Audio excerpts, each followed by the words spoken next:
after a 5-hour interrogation of James Earl Ray that Abernathy suggested I conduct.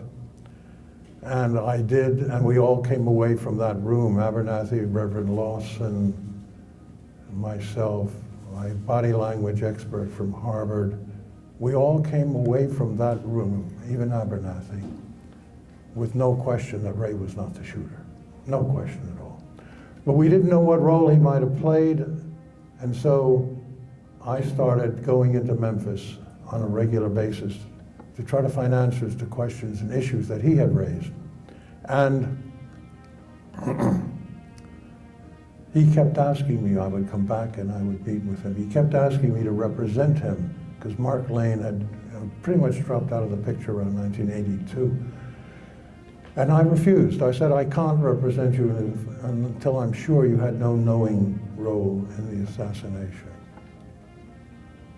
And that took 10 years. I interrogated him in August of 1978, and it was not until 1988 that I agreed to represent James. We went through Federal District Court, the Sixth Circuit Court of Appeals, and the Supreme Court for cert, and we were denied all the way up. We failed all the way up. I've had the same, just as an aside, I've had the same experience with Sirhan Sirhan, because I was Bobby Kennedy's Citizens Chairman in 1964 when he ran for the Senate in New York, and I was a Citizens Chairman of Westchester County. I was just a kid, but I had quite a large following of others.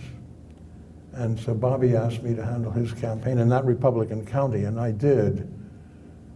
And then, of course, they got Bobby in Los Angeles. Came to represent Ray. We failed all the way through the Supreme Court. We did what's called a mock trial, where we drew a jury from all over the country, and 2 television stations, HBO and Thames Television then in London, televised it. We tried the case for 13 days. The jury took 7 hours to find Ray not guilty. The prosecutor was Hickman Ewing, and I, of course, was lead defense counsel. But what that trial did was to open up the windows and the doors, and people started coming forward.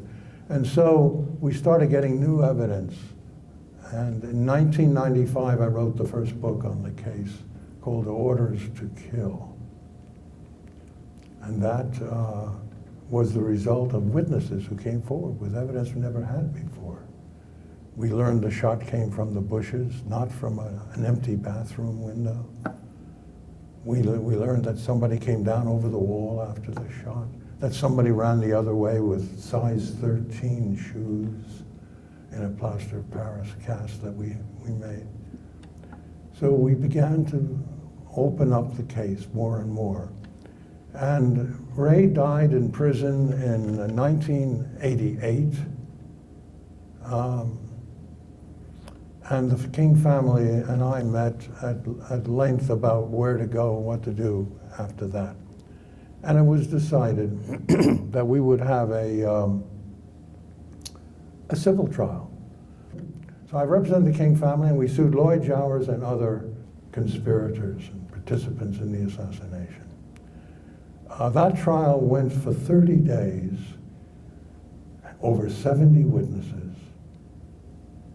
And it took the jury 59 minutes.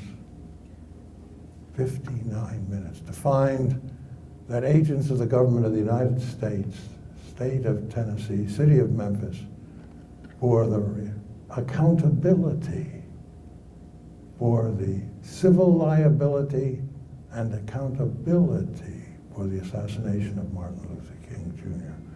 And Ray had no involvement at all, so they found.